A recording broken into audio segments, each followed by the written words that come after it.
할렐루야. 반석 성도 여러분, 오늘 주일이네요. 또 마침 설을 맞이하고 있습니다. 오늘 말씀이 새해의 축복의 말씀이 되고 능력의 말씀이 되었으면 좋겠습니다. 저는 말씀을 읽을 때마다 참 놀랍니다. 첫째는 이 말씀들이 다 내게 주시는 말씀이요. 두 번째는 이 말씀들을 한 말씀도 내 능력으로는 제대로 받을 능력이 제게 없다는 말씀이지요. 원수를 사랑하라. 이것도 쉽지 않습니다. 믿는 자에게 능치 못할 일이 없다. 때로는 이거 내가 할 수 있을까 하는 의심이 들 때도 많고요. 항상 기뻐하라, 범사에 감사하라. 이것이 하나님의 뜻인데 때로는 화도 나고 때로는 감사보다도 불평이 나올 때도 있는 것입니다.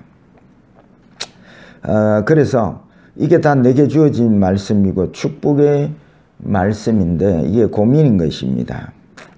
그래서 믿음은 바라는 것들의 실상이요 했으니 우리가 말씀을 믿는 게 믿음이 아닙니까? 말씀이 내게 이루어져야 믿음인데 고민입니다.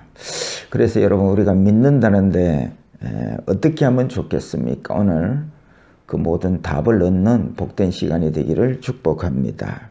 여러분, 지난주에 우리는 요한복음 5장 24절 내가 진실로 너희에게 이르노니 내 말을 듣고 또 나 보내신 이를 믿는 자는 영생을 얻었고 하는 말씀을 은혜로 받았습니다. 혹 여러분 지난주 말씀의 제목을 아십니까? 바른 믿음입니다. 돈을 100만 원 주었다면 잊지 않았을 텐데 하나님의 말씀은 우리가 왜 이렇게 잘 잊어버리는지 모릅니다. 말씀에 의하면 영생을 얻었고 있으니 한번 물어보겠습니다. 여러분 영생을 얻었으니 영생을 누리고 사십니까? 하는 것이죠. 이미 우리는 영생을 선물로 받은 자들입니다. 그런데 이 영생을 못 누린다면 참 바보 같은 것이죠. 예를 들어서 우리가 전자레인지를 선물로 받았습니다. 근데 그 레인지를 쓰지도 못하고 이렇게 모시면 두면 이게 바보 같은 짓이지요.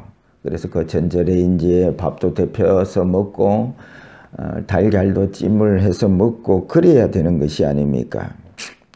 면장을 시켜주면 뭐합니까? 알아야 면장을 하지요. 그래서 영생을 얻기는 했는데 영생을 누리지 못한다면 이것은 영생을 누리는 법을 알지 못한 결과입니다. 그래서 오늘 본문 17장은 영생을 누리는 방법을 잘 설명해 놓고 있습니다. 예수 믿는 사람들의 가장 큰 축복은 영생을 누리는 것입니다. 그래서 오늘 제목을 잡았습니다. 영생을 누리고 라고 잡았습니다. 그러면 이미 얻은 영생의 축복을 어떻게 하면 누리게 될까요? 첫 번째입니다. 능력을 알아야 합니다. 예수를 믿고 영접한 사람들은 주님이 성령으로 함께 하십니다. 그런데 우리는 이 함께 하시는 주님을 잘 모릅니다.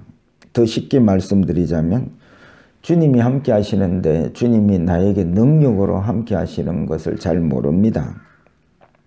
오늘 본문 3절에 영생은 유일하신 참 하나님과 그가 보내신 자 예수 그리스도를 아는 것이 니이다 했습니다.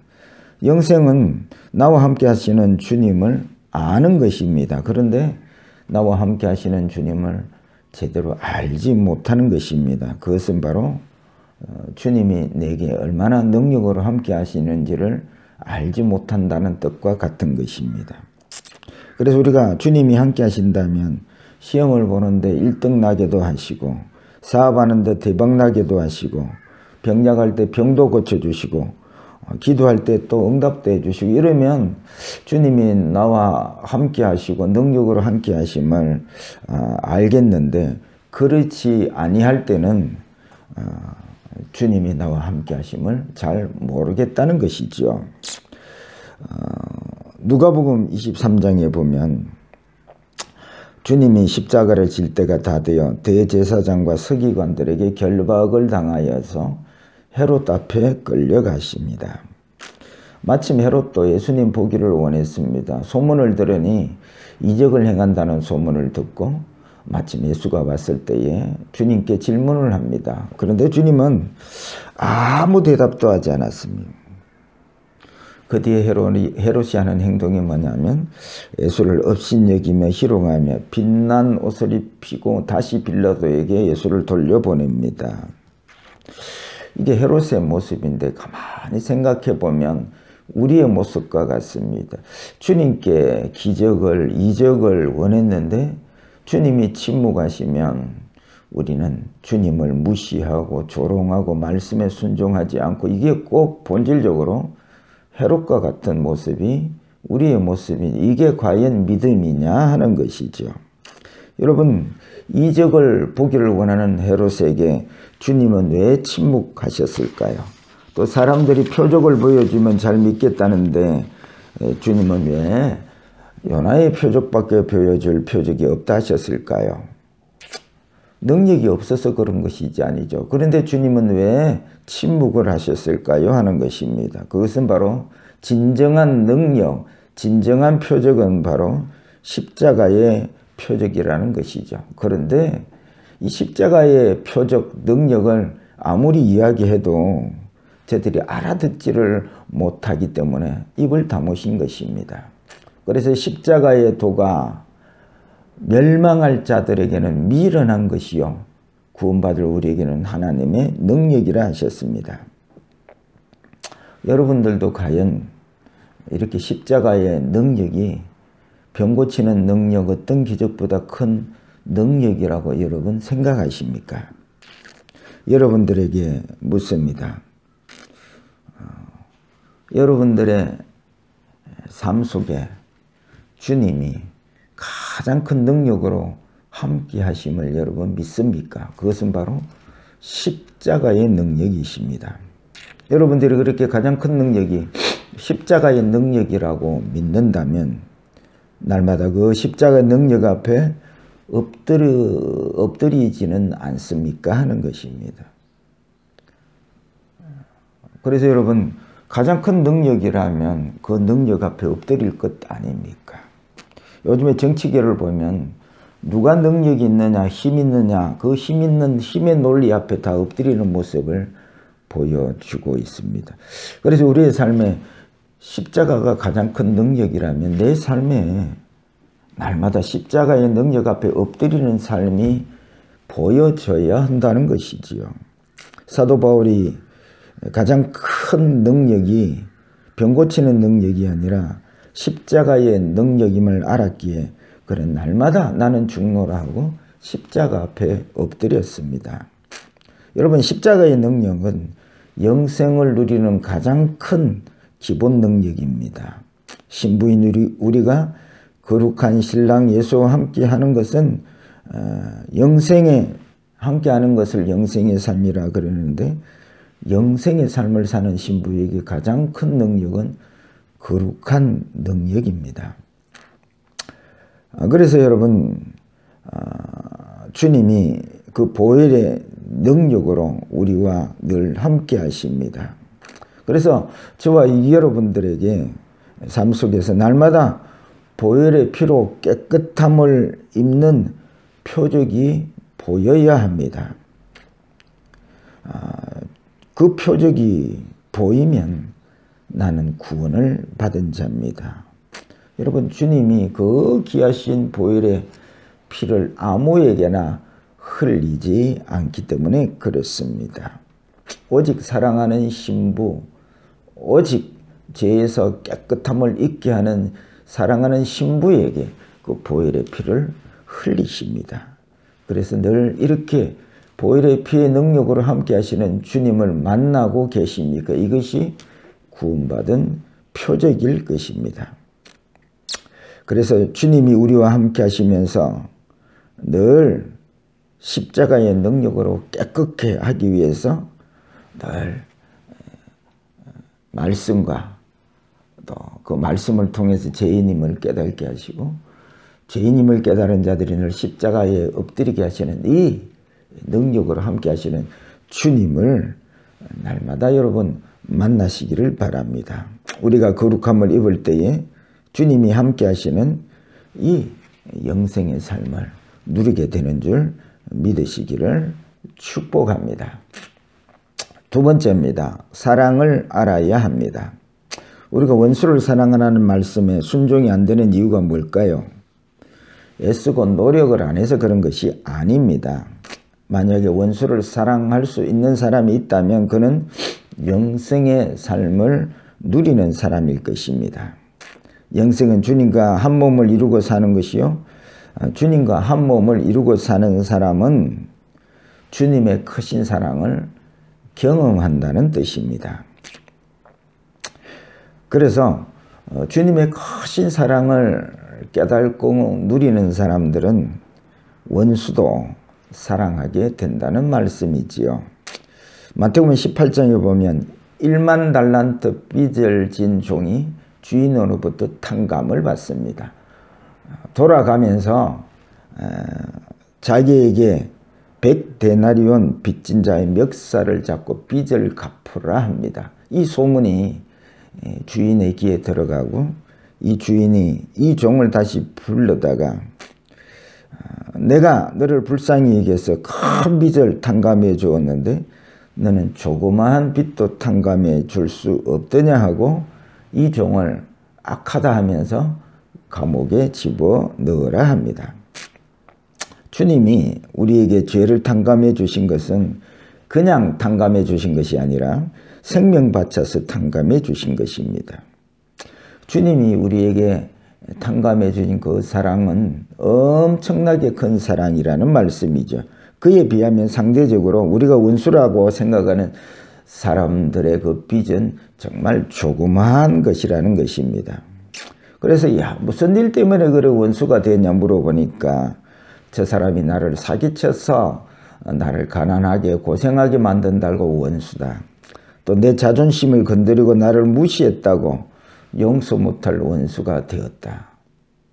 근데 여러분 하나님과 우리의 사이의 이 원수는 여러분 하나님의 아들 예수가 죽어야 될 만큼 큰 빚입니다. 그런데 그 빚을 탕감받는 사랑, 큰 사랑을 받은 우리는 이제는 사랑과의 관계에서 작은 원수, 작은 빚은 충분하게 그래서 원수를 사랑할 수 있다는 것입니다.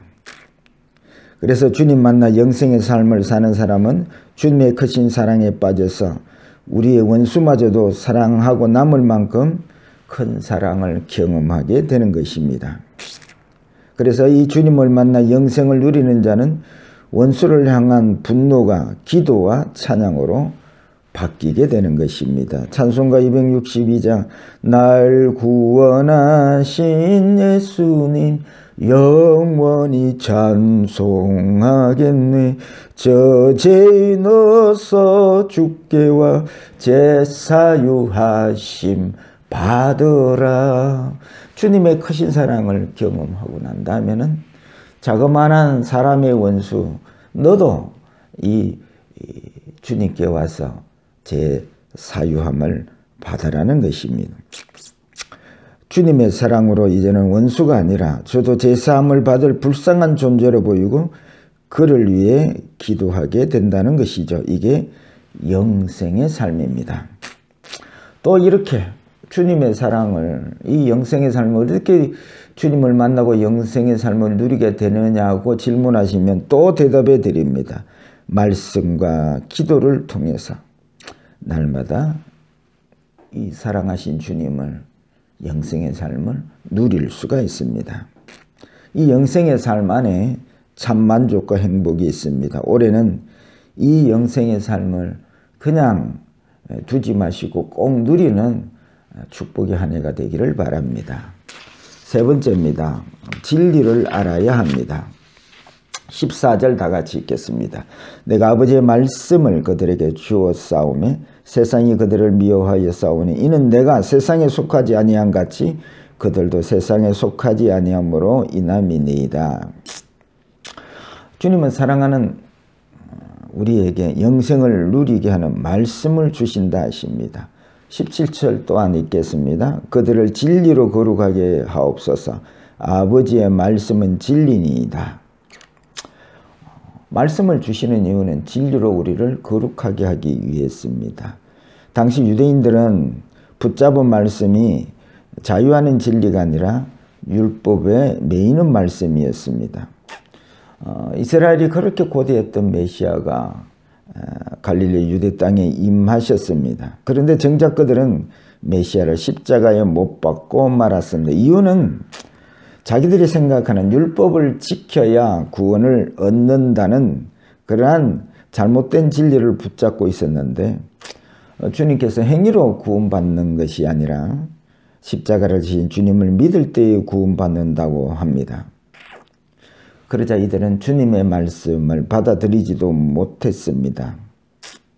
그런데 누가 이 주님을 메시아라 구주라 받아들입니까? 오직 택한 자들입니다. 진리인 성령으로 거듭난 자들만이 이 주님의 말씀을 받아들이고 또 주님을 메시아로 받아들이게 된다는 말씀입니다. 그게 8절인데요. 다 같이 한번 읽어보겠습니다.